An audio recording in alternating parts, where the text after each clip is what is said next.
Hi everyone, welcome back to What's on My Page, Creative Birthright Live.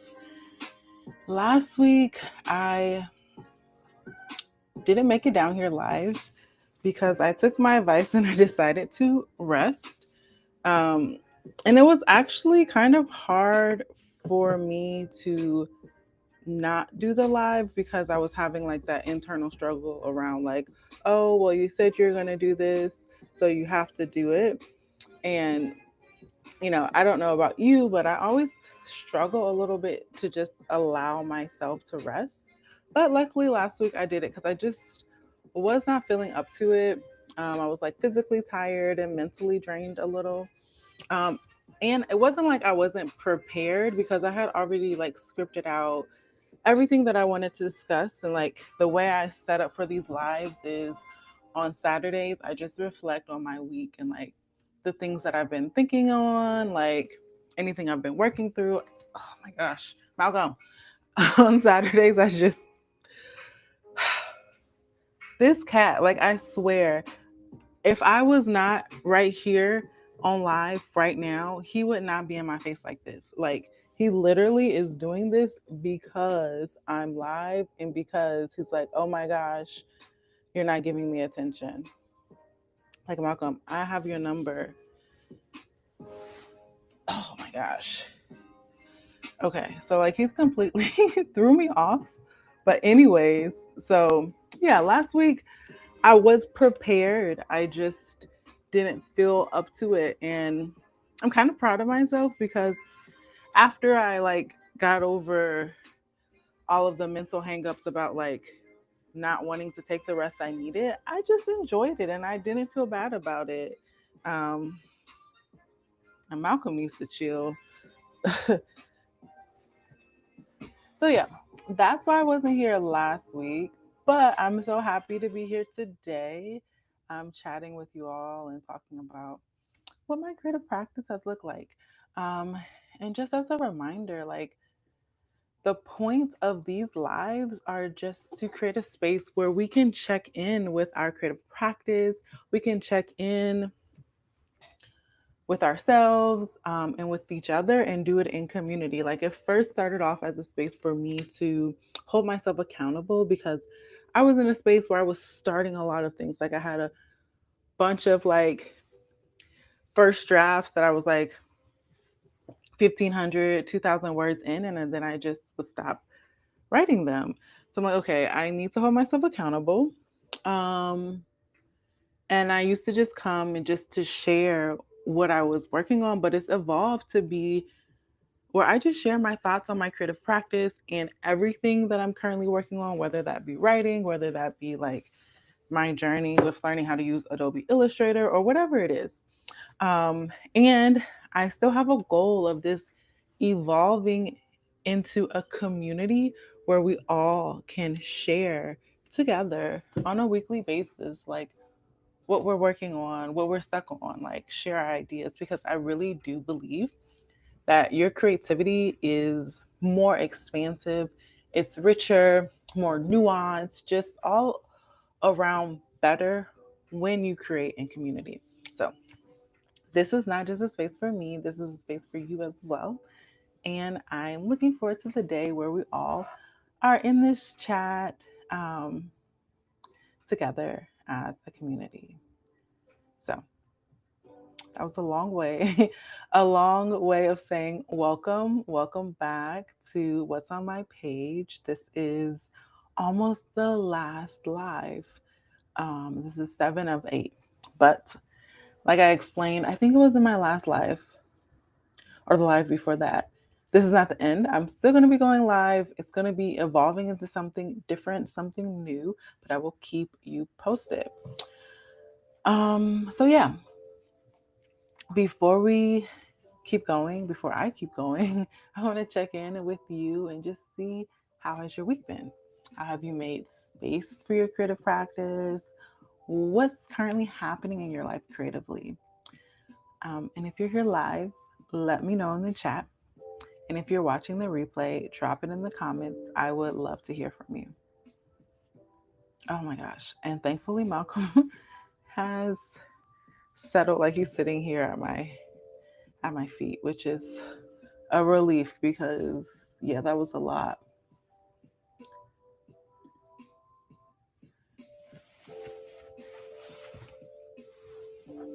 Okay.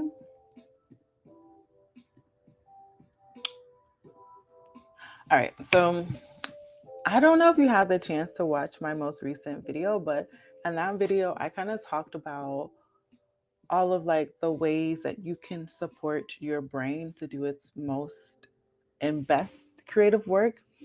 Um, so I've been sitting with that and reflecting on that this week to kind of audit my own creative practice to make sure that I'm creating an environment where my creativity can like thrive and bloom. Um, and it's just like so important what we feed our brains to support our best creative work. So I do encourage you to go check that video out if you want to get like a more in-depth look into what I was talking about over there. But I was just reflecting on how sometimes we feel like we're not doing enough creatively, like we're not pushing hard enough, like um, we're not producing enough, all those things. And a lot of the reasons why that's the case is out of our control, like we because of the society and the world that we live in. But a lot of our creative practice is supported by how we take care of ourselves. And those are the things that are within our control. So, like rest, movement, your environment to some extent is within your control.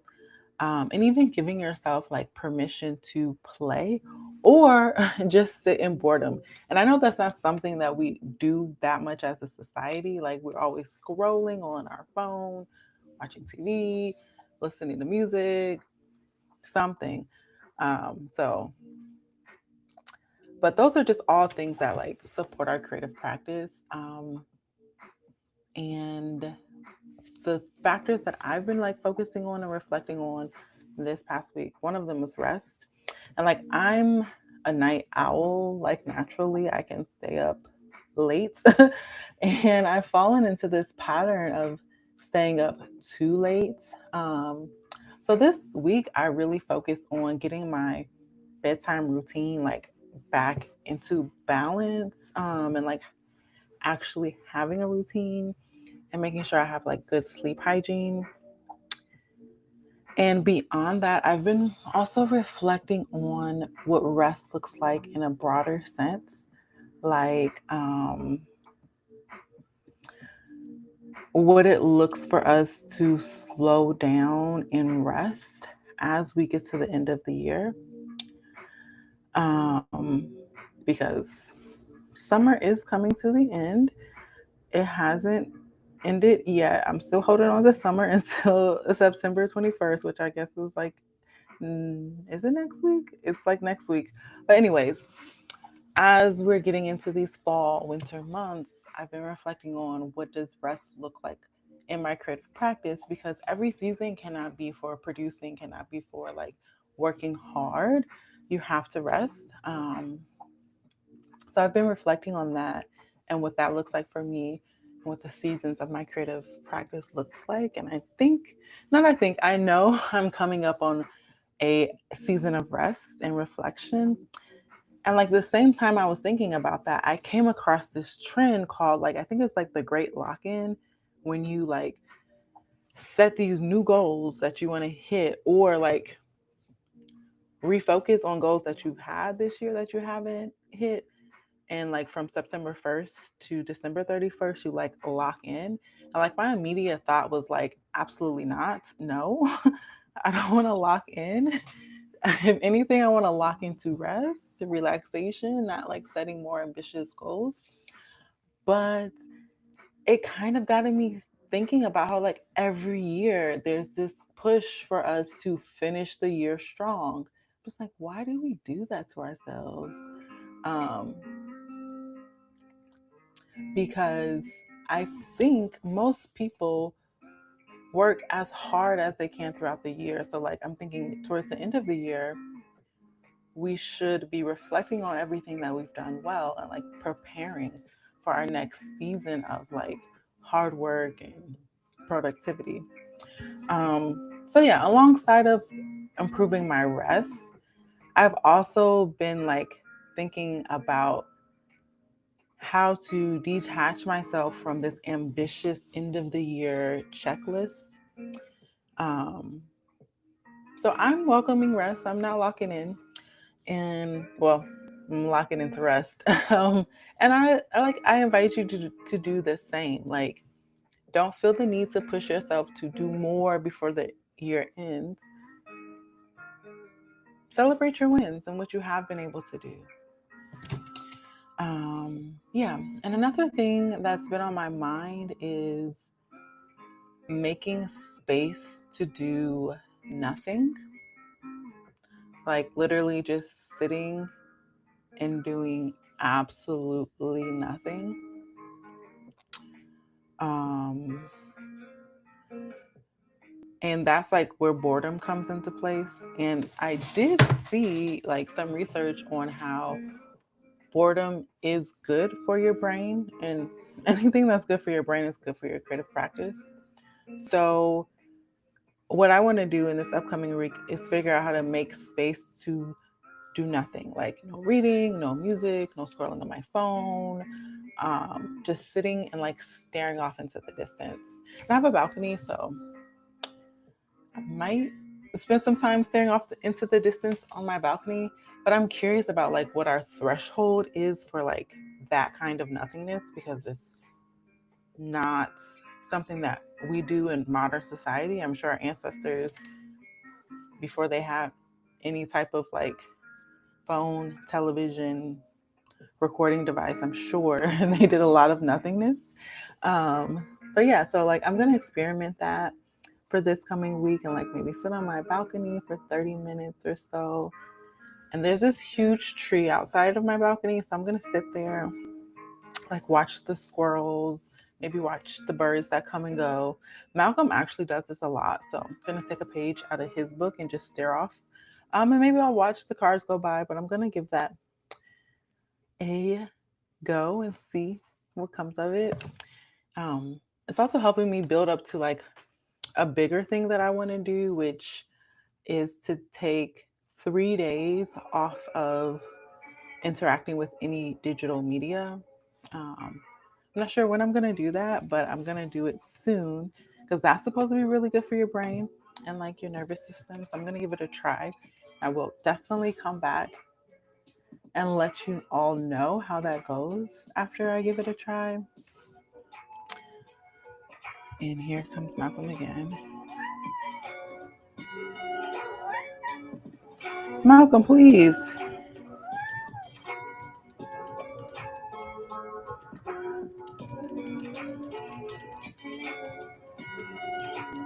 Okay. But yeah, so that's kind of what I've been reflecting on this week. And like the last thing that I've been thinking through is how to embrace the fact that I'm a work in progress.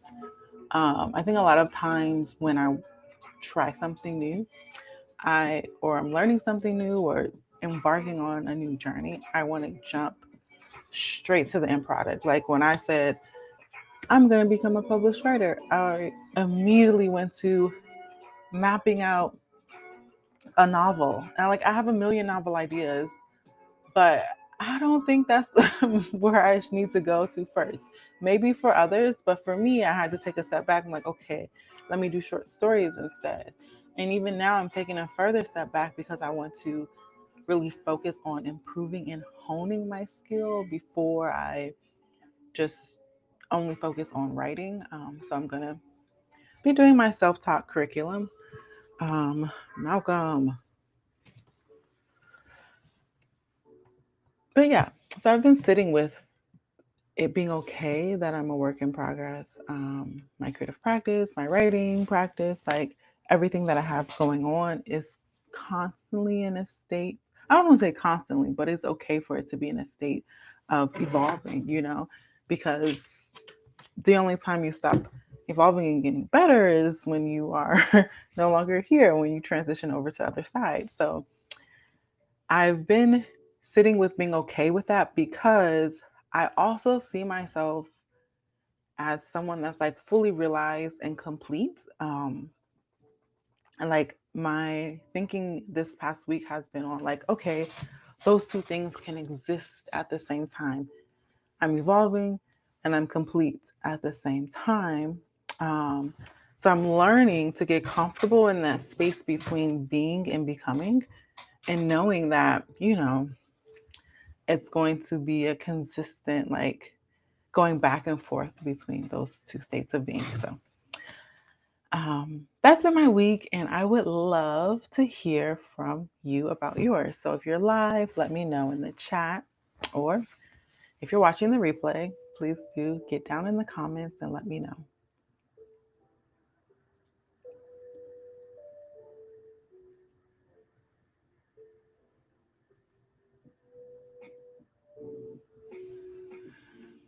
So this week I started reading a new book. And this is the book. It is called African Religions and Philosophy by John Mbiti. Because one of my ongoing goals for my creative practice is to decenter Western and Eurocentric ways of thinking and being.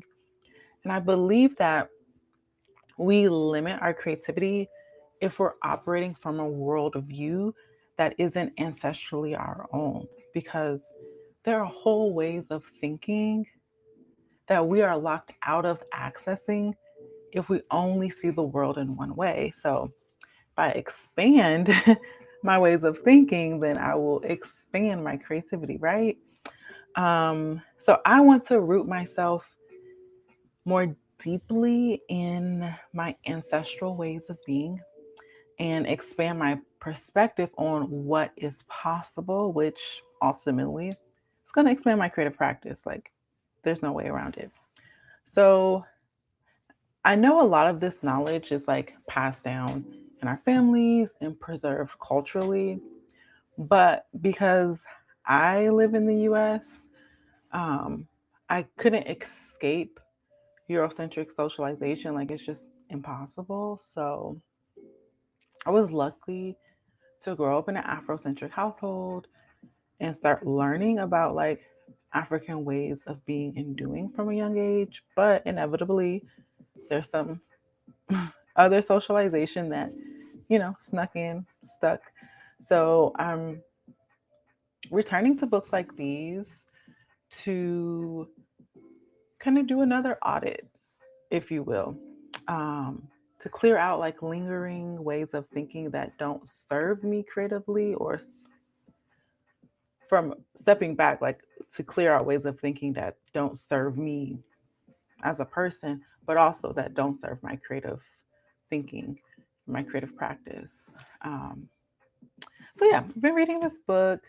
I'm about a quarter of the way through. And one of the chapters that resonated with me and stuck out to me a lot, because I like haven't seen this talked about in other books that I've read that focus on like African philosophy, is his discussion on time. So Mbiti presents time in a completely different way that I've seen it spoken about before.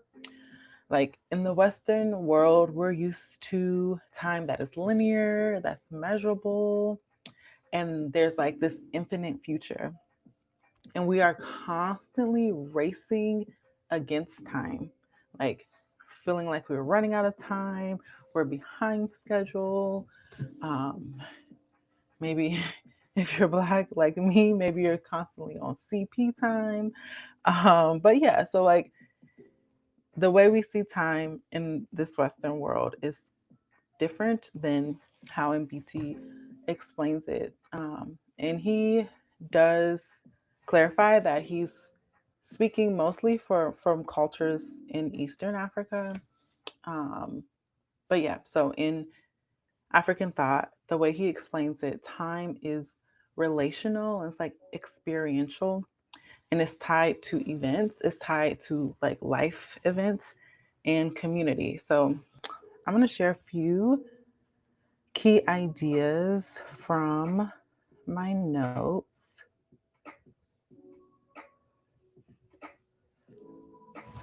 So, time is composed of events.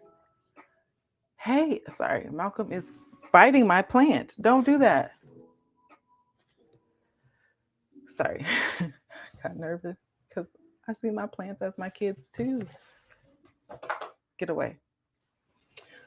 Anyways, back to the notes. So, time is composed of events. What hasn't occurred yet, what we think of as the future, it doesn't exist yet. Events that are inevitable but haven't occurred are called potential time. So, like, you know, for example, we know, when there's going to be a winter solstice coming up. That's potential time. And then actual time is what is present right now and what has already occurred. So the past. So in that way, instead of moving forward in time, time moves backwards through our memory and experience and not strictly forward. And like time, in order for it to exist, it has to have happened. You have to live time for it to be like a real thing. And then he also describes time as two overlapping concepts. There's Sasa and Zamani. So Sasa is the immediate, present, and near future. So we're all living in Sasa time right now. And this is what he calls micro time. It's meaningful only through active experience, either by the individual or the community. And then Zamani is the distant path. It's where history, myth, and tradition live. So events become a part of the Zamani after they have been realized within the Sasa. And then Zamani carries the foundation on which Sasa rests. So it kind of reminds me of like Sankofa in a way, because you have to go back and know your past to know your present and your future. Um, so maybe there is that same type of thinking in the western side of Africa, because there is the concept of always looking back and seeing what's been done in the past to determine your steps in the present. Um, but yeah, the other thing that I really enjoyed about this concept of time is that it emphasizes that humans are not slaves to it. It's not like we are looking at time as some commodity. It actually gives us the power over time instead of time having power over us, because it's created and produced through our engagement with life. Like, we make time. So it's the seasons, the rituals, the natural events. They all mark time in context. It's not just numbers on a calendar or numbers on a clock. And I don't know about you, but for me, making time, like the idea that I make my time, is incredibly freeing. Um, and when I think about my creative practice, I am able to step out of the scarcity mindset of not having enough time to do everything I want to do. And it helps, like, it really shifts my perspective, because I'm no longer behind on my writing, right? I'm not late in my process. I'm simply making time when it aligns with me. And I'm the one that's making the time. And I think that feels like a much more healthier and sustainable way to approach creativity. I don't know. Let me know what you think about that if you're live or in the comments.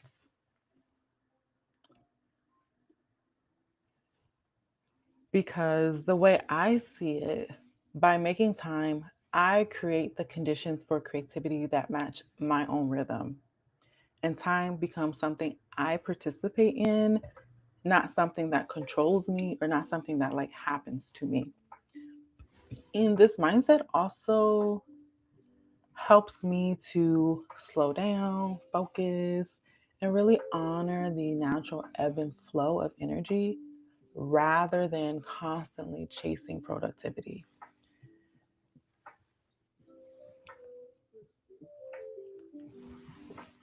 So that's what I've been, you know, exploring so far in this book.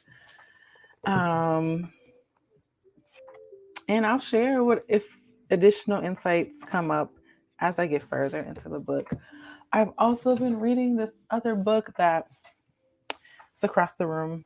I think it's called The House on Via Gemito. Yeah, it's written by an Italian author. It's like won all these awards. And one thing that I'm doing with my reading now is just like going to the library, walking, through the shelves, stopping at whatever book calls to me and just picking it up like I used to do as a child. Um, because I've told myself I can't buy any more books until I read all the books that I have, but I can get books from the library. So that's what I've been doing for reading. And then I've also been listening to two memoirs. One, I actually have the memoir. Where is it? Oh, here it is. One second. So I've been reading via audiobook, but I'm going to switch to reading the book because I realized, like, oh, I have this book. Like, you see the problem here? Like, I started reading an audiobook and I didn't realize I actually had the book. So I need to read my books. But yeah, so I'm reading Cicely Tyson, Just As I Am. And then I also started listening to Tina Knowles' memoir, Matriarch, which is also very interesting. So, um, but yeah, so that's what's on my page from a book standpoint. And I really found like that whole concept of time to be really interesting. So I wanted to come down and share it with you as well.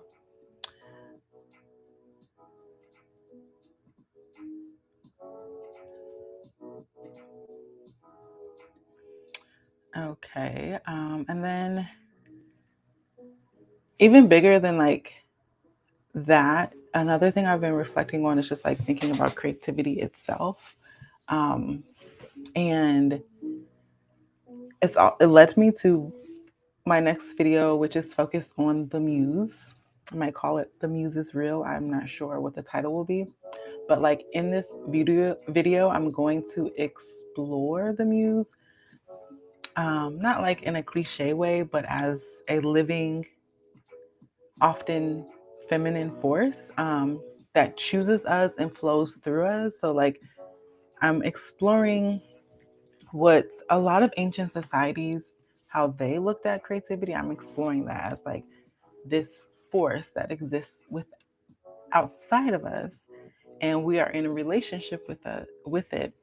And when it flows through us, that's when we are able to produce like a song, story. Um, because a lot of ancient societies understood creativity as relational and not individual. For example, the Greek muses, they were daughters of Mnemosyne, um, and Mnemosyne is the goddess of memory, reminding us that, and that, like, for me, reminds us that creativity is also about remembrance. So you're never like making something new. A lot of times you're remembering something from the past and bringing it forward to the present. Um, and it's living a new life in whatever form we kind of conceptualize it in modern time. Um, so, gonna look at the Greek muses, and also I have to look at African and Afro diasporic perspectives on creativity. So, I'm gonna be looking at like Yoruba cosmology, and I think there's a connection between Oshun and creativity, um, and your Ori in creativity. So, I'm exploring that, doing my research so I can expand on that further. But I think it shows us that every act of creation is tied Malcolm. But anyways, what I'm exploring in terms of that connection to creativity is how every act of creation is tied to spirit, to our lineage, and to community. And then, of course, there has been I found a few quotes by Black women creatives, like, for example, Toni Morrison and Maya Angelou, who have often described themselves as like being a vessel for ideas that are bigger than themselves. So that's what's coming up and what I've been focusing on a lot because it's going to be my next video. I've also like mapped out what my next two videos after this upcoming one will be. So I've been doing my past few videos doing this thing called Creator Spotlight, where I focus on a creative to draw out the lessons that I've learned from them, their creative journey, and all of that good stuff. And for a long time, I've been wanting to talk about Beyonce. Um, but like Beyonce to me is like the ultimate blueprint for being at the top of your game creatively. So I wanted to take my time with this. I've been reflecting on it, thinking through it for a few months now so that I could do it justice because, like, whenever I need to be motivated to really hone in on my craft, I watch a Beyonce concert. So yeah, I'll be like examining what like her process of reinvention, how she contends with legacy in her work, how she embodies creative mastery, and how she is always so authentic and true to herself. And like that's something that I want to bring into my creative practice and make sure it's like a focal point because I think each body of work that she puts out is a reflection of where she is. And I think that's a part of the reason why people are able to connect with her so much is because she's showing herself through her work. So yeah. And then the next video I'm thinking through right now is this idea that I have that the future of hip hop is female. So I'll be exploring how women are shaping the present and future of this genre.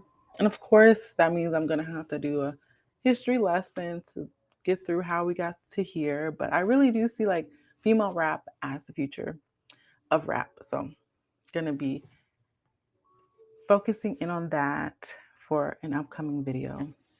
Um, yeah, so what else? I'm still building out my self taught storytelling and creative writing curriculum.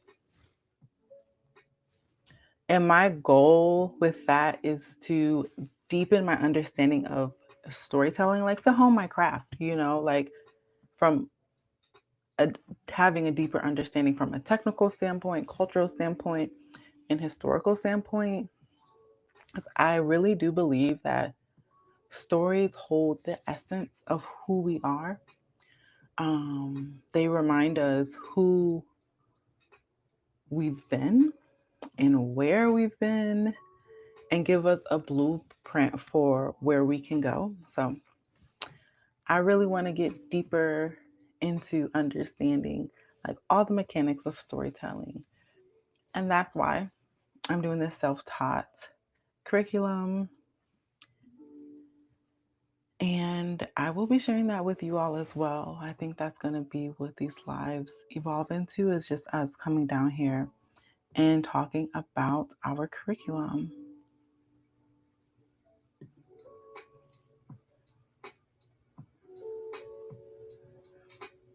Yeah, Malcolm is always making a cameo. Now he's like sitting here like, okay, if I just sit here patiently. Oh, Malcolm.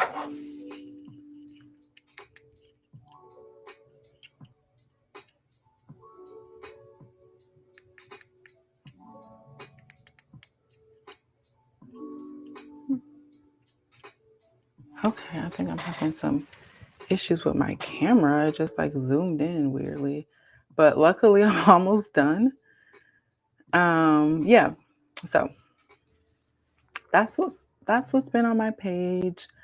That is what my week has looked like.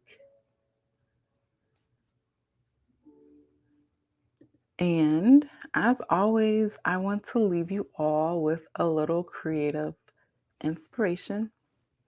Or with, and this week, I'm going to give you all some homework um, or invite you all to try this practice with me. And that is to practice boredom. So set aside like 15 to 30 minutes where you just do nothing, where you don't have your phone,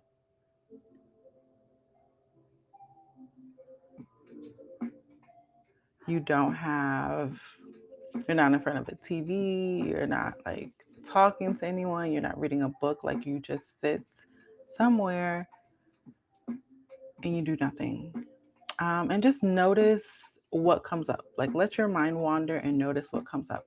Because sometimes the best ideas and the deepest clarity come in those empty spaces. I'm going to be giving that a try this week.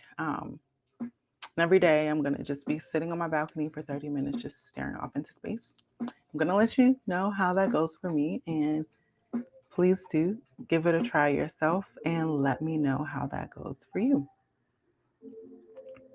But all right, that is all I have for you today. I hope what I shared resonated with you and you found something helpful or interesting, at minimum, something interesting. And I will talk to you in the next video or in the next live.